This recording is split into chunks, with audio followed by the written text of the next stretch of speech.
5 o'clock, I will call the June 24th Steele County Board of Commissioners meeting to order. Please stand me for the Pledge of Allegiance. I pledge allegiance to the flag of the United States of America and to the republic for which it stands, one nation, under God, indivisible, with liberty and justice for all.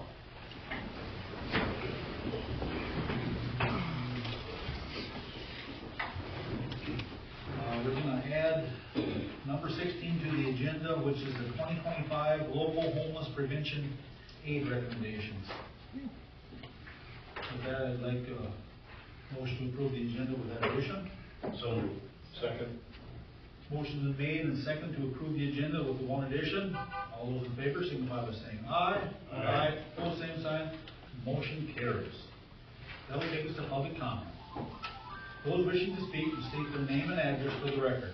After they acknowledged by the board chair, each person will be limited to 2 minutes to make his or her remarks. Steele County is committed to respectful behavior in its work environment and in its boardroom. Speakers should show dignity and respect towards others. Speakers will address all comments to the board as a whole and not one individual commissioner, and will not make comments about any elected or appointed officials or staff. The board may not take action on an item presented during the public comment period unless the item is already on the agenda for action. When inappropriate, the board may require inquiries or items brought up during the public comment period to the county administrator for follow-up. Comments from speakers may be curtailed by the board chair if the speaker is argumentative, disrespectful, redundant, or repetitive. There will be no name calling or abusive language permitted. Disrespectful behavior will result in being asked to return to his or her seat or leave the boardroom. With that, let's open the public comment. Please come forward, state your name and address, and we're ready to listen.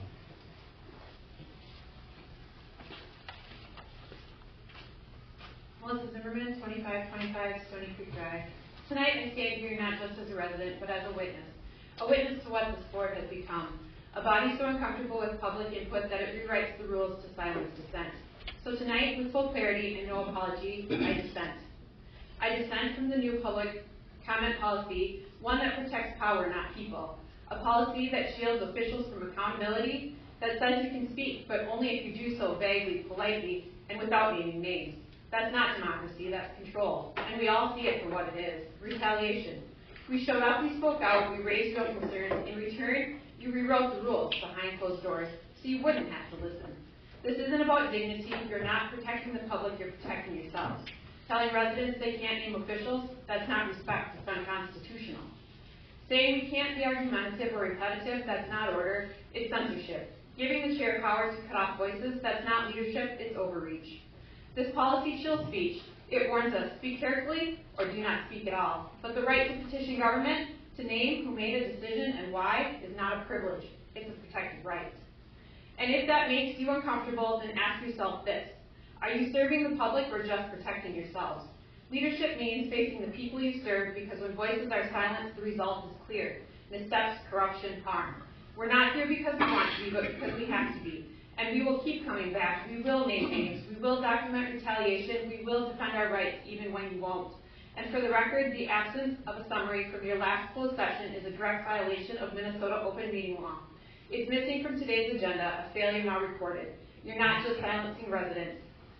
So yes, I dissent. And until this board rescinds this policy and restores public access, I will keep dissenting. And if that makes you uncomfortable, good. Because comfort is the privilege of the powerful. And we are not here to make you comfortable. We are here to hold you accountable. Thank you, Melissa. No.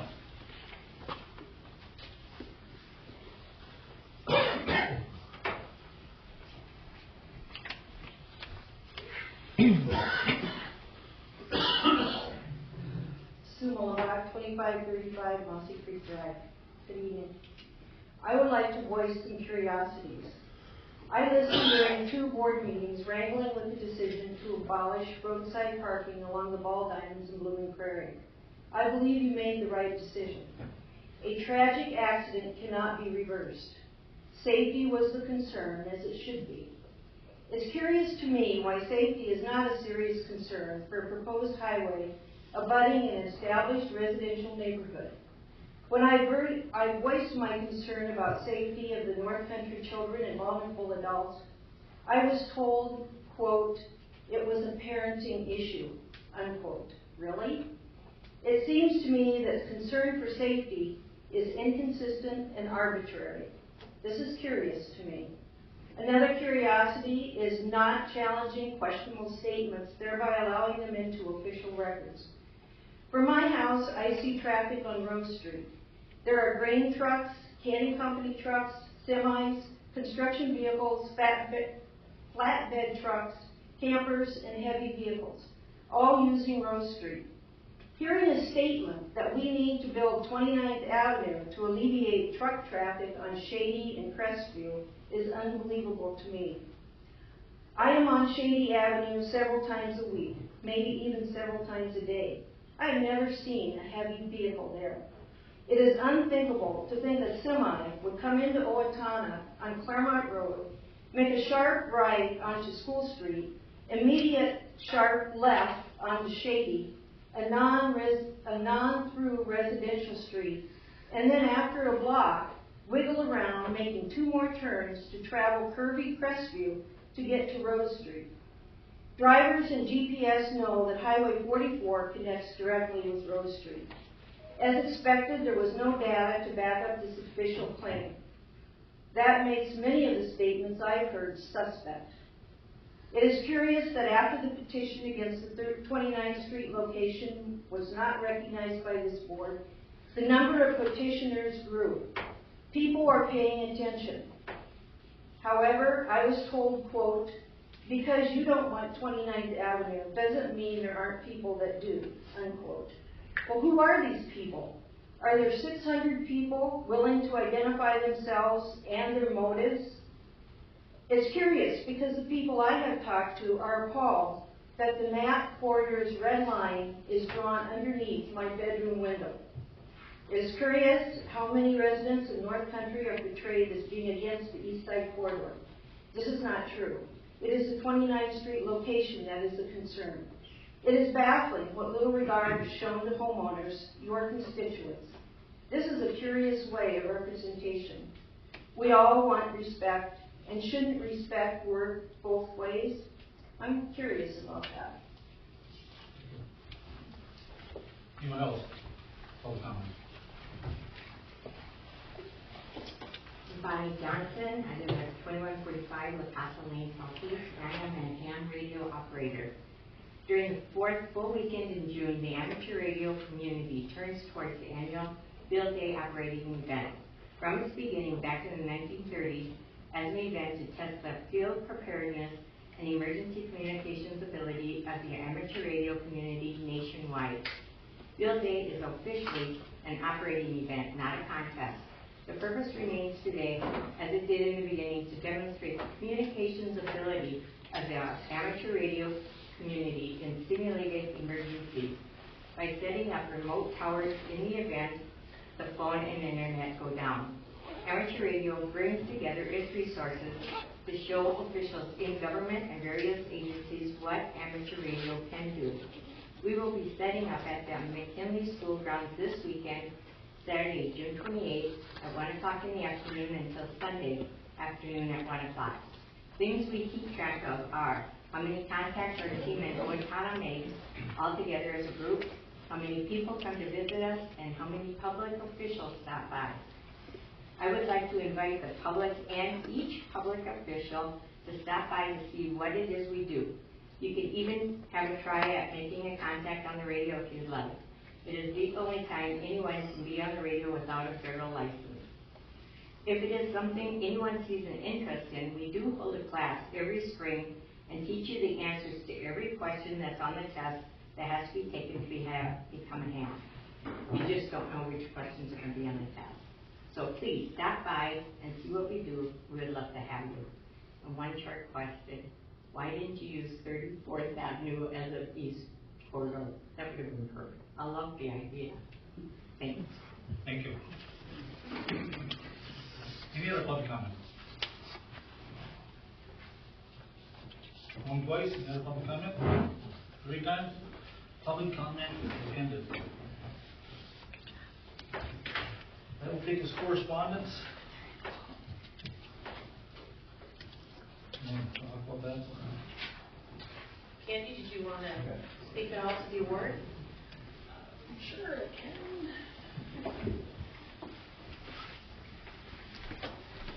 You should, it's a pretty cool one. We weren't prepared to, but, so we had submitted a while ago for one of the NACO achievement awards for the budget process that we changed last year, and we were awarded the award. Tell them what NACO is for the public, they probably don't realize. Do you want to give them what NACO is? It's the National Association of County Organizations. So Steele County is a member of the Minnesota Association of Counties. NACO is the Association of County Associations. So we won the national award, which was all of the states in the country, and we were given the financial award for our. Sorry, I wasn't really prepared for this at all.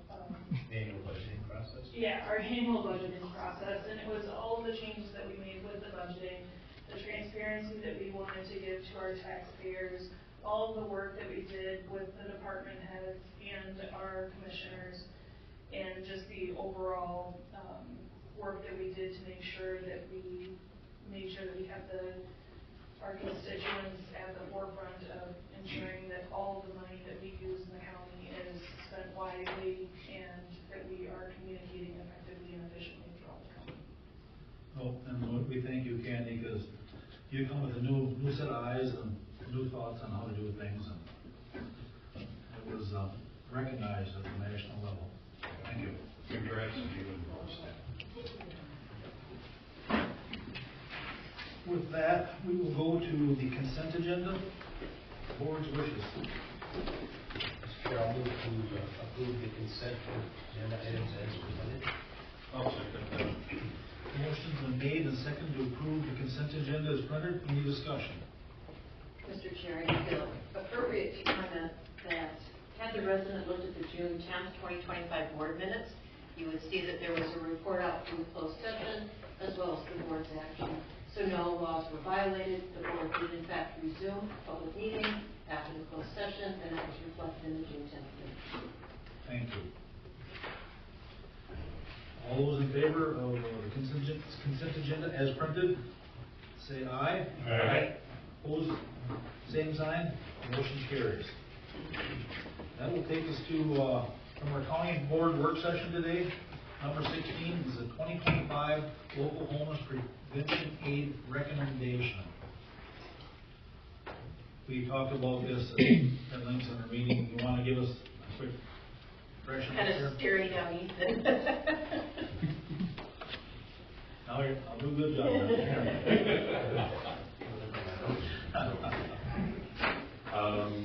That's right. The local homeless prevention aid is funding we get from the Minnesota Department of Revenue each year. Must be spent by the end of the following calendar year. We received 3 applications from a local non-profit that address homelessness in the community.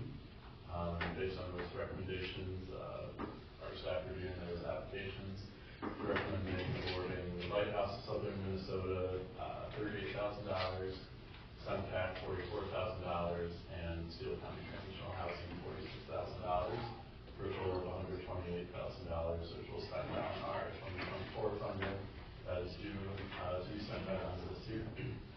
Okay. Thanks, you remember them all. Mr. Chair, I will move that funding. Okay. Motion's been made and seconded to approve the 2025 local homeless prevention aid recommendations. Any further discussion? If not, all those in favor signify by saying aye. Aye. Opposed, same sign. Motion carries. That will Thank take, you. yep, thank you, Mark. That will take us to number 17 on page 147 of your packet. Adopt a resolution 2025-032 authorizing the acquisition by expedited eminent domain for proceedings for state aid project 074-628-4 page 147, which is around the park at Beaver Lake. So, Mr. Chair, this matter actually came before the board last winter, but the board had requested that some further conversation happen. Since then, we've been reaching out to the various landowners in and around the park that will be impacted by the relocation of that County Road 28 piece. There are some impacts a little bit further north of the park as well as south. We continue to work with the residents, however, we have reason to believe that at least one of the parcels, if not a couple, will likely end up in the eminent domain proceedings, simply because we're having difficulty getting consensus from the landowners, and we feel that we need to move forward with possibly being set up to do an expedited taking if need be, because it's still our goal to try to do some of the muck or wetland adjustments yet this fall, if at all possible. So this is something that was presented to the Public Works Committee by our interim engineer. We will continue to engage in conversations right up until the last hour in the hopes that we can reach voluntary agreement with all landowners. But we do want to make sure that the process continues in order to keep the timeline moving forward, particularly take advantage of the temperatures yet this fall, and then being able to start the project with earnest next spring. Okay. Any questions? Board's wishes? Mr. Chair, as Chair of Public Works, this is something Josh and I sit on this committee, and it's something that this process almost has to be in place. We're hoping it never has to be used, but we have to have it in place just in case we run up against that deadline, and hopefully we can come to the agreements that we need to. I think some of them have already been agreed on, and so we're hoping that we don't have to use anything like this, but it does need to be put in place. Yeah, so we can move forward and use it as a last case scenario, in hopes that we can come to agreements while we're waiting. Okay. So with that, I will move the resolution.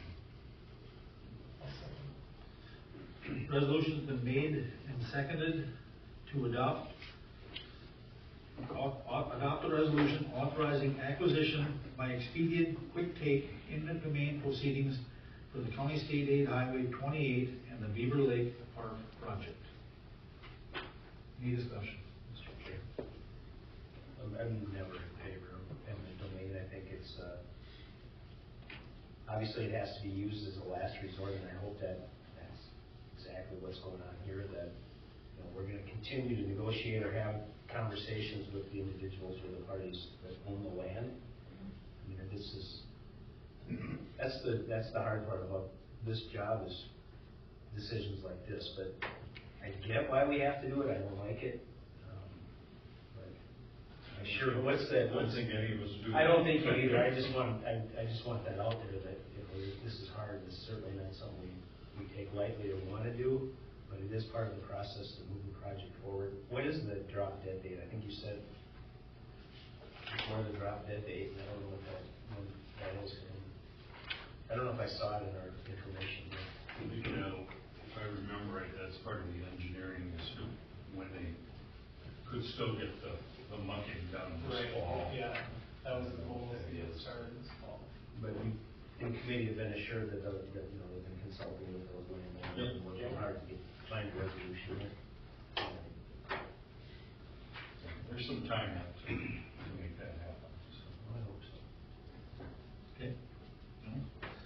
Okay, I will call the question then. We had a resolution offered and seconded to adopt authorized acquisition by expedient quick take eminent domain proceedings for County State Aid Highway 28 and Beaver Lake Park.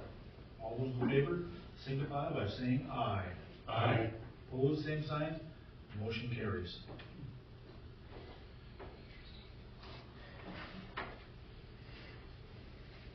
Okay, we got number 18. Adopt resolution 2025-0333, accepting a donation of $2,500 from Owatonna VFW, post 3723, to be used for the purpose of establishing an honor guard detail with the Steele County Sheriff's Office, on page 150. So, Mr. Chair, Sheriff Healy has been approached to establish an honor guard.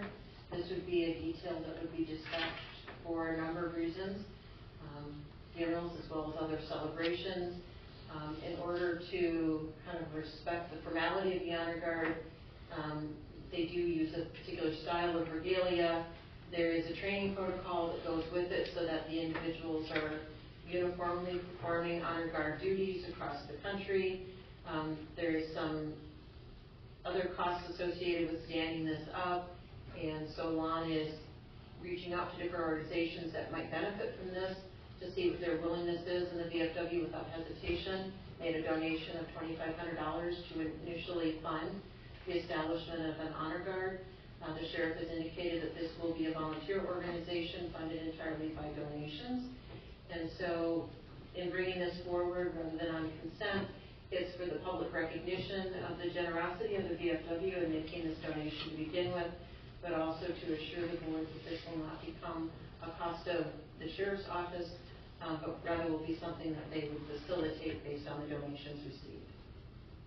Okay. Board's wishes on the matter. The motion is to just approve the donation now? Yep, approve the donation to the Steele County Sheriff's I'll Office. make a motion to approve the donations to the county sheriff's office. Second. Motion's been made and seconded to approve the donation from the VFW to the Sheriff's Office in the amount of $2,500. All those in favor, signify by saying aye. Aye. Opposed, same sign. Motion carries. Okay, your Public Works Committee minutes from Tuesday, June 10th are on page 152. Land Use Records Committee minutes from Thursday, June 12th on page 154. Public Safety and Health Committee minutes Thursday, June 17th on page 155. That will take us to the Commissioner reports. Anything for us? Okay. Commissioner Krieger. On the 16th, I had Law Library. On the 17th, I had Public Safety, Minn Finance, and Minn Joint Powers Board, and also Board of Appeals that night. And the 23rd, I went to the open house at the Homestead Medical Center. An amazing facility. I was very impressed. Commissioner Abbey. On the 11th, I attended the joint task force meeting with the city, county, school district, and OPU on the 12th Land Use and Records. On the 16th, Law Library Trustees meeting. On the 17th, Minn Joint Powers Board meeting. Also on the 17th, Board of Equalization. On the 20th, the Rice Field 911 meeting to review the maybe finalized plans, or you're closer to finalizing the plans on the move to the Rice County, and looked at some of the numbers. There's still a little work to do there. And then yesterday, I also attended the Olmsted Medical Ribbon Cutting. I would echo that. That's quite a facility. And then lastly, I just want to give a plug to the individuals that were here talking about that ham radio field day. If you haven't had a chance to attend that, that's pretty interesting. It really is. Yeah, and then the comment that she made that if you want, you can jump on the radio and reach out. I can't tell you how intimidating that is to crack the radio and shout out to somebody somewhere and you don't even know where they're at. So it's pretty impressive that technology is still being used, and it's really there as a backup in the event that all systems go down. So we're pretty lucky to have that here in our community. Yep. Thank you. I too was at the Olmsted Medical Center, and it's exciting to actually have a new medical provider in town. And the range of services that they'll be offering there, I think, will meet some needs that are not currently being met with the clinic structure that we have. I've been spending the majority of my time in labor negotiations. Jean and I have now had second round conversations with 2 of the bargaining groups. We're still waiting to get the last group on the calendar, but we have dates now through August in the hopes that we will reach tentative agreement with all 7 groups before the board adopts its preliminary levy in September. One of the things that may delay full agreement will be the health insurance information. We should have preliminary estimates by the end of July or the early part of August. I don't know that we'll have a firm quote from our carrier in time to reach tentative agreement on all matters, but we might be able to at least reach tentative agreement across most, but leaving open the health insurance issue until we get those final numbers. Thank you. Commissioner Proctor. On June 12th, I have the Southeast Minnesota Emergency Medical Services Also want to move forward at the Workforce Development Joint Powers Board. June 17th, I have the Public Safety Committee meeting. Also on June 17th, the Board of Appeals and Equalization. And then 24th, board work session. Okay, Commissioner Glenn. I also attended the Land Use Directors Committee meeting on the 12th and the Board of Appeals and Equalization meeting on the 17th. Okay. On the 11th, I attended the City County School District OPU meeting. 17th was the Board of Appeals Equalization meeting. The 20th was 9/11 Joint Powers meeting in Faribault. And 23rd, our Spearville meeting was canceled because of lack of a quorum. With that, we got upcoming meeting notices. Internal Central Services, July 1st, 8 o'clock. Property Maintenance Committee, July 3rd at 8 o'clock in the boardroom. Public Works Committee, July 8th, 8 o'clock at the Public Works Facility. Our next County Board work session is July 8th, 4 p.m. right here. And our next board meeting is July 8th, 5 o'clock right here. With that, I would entertain a motion to adjourn.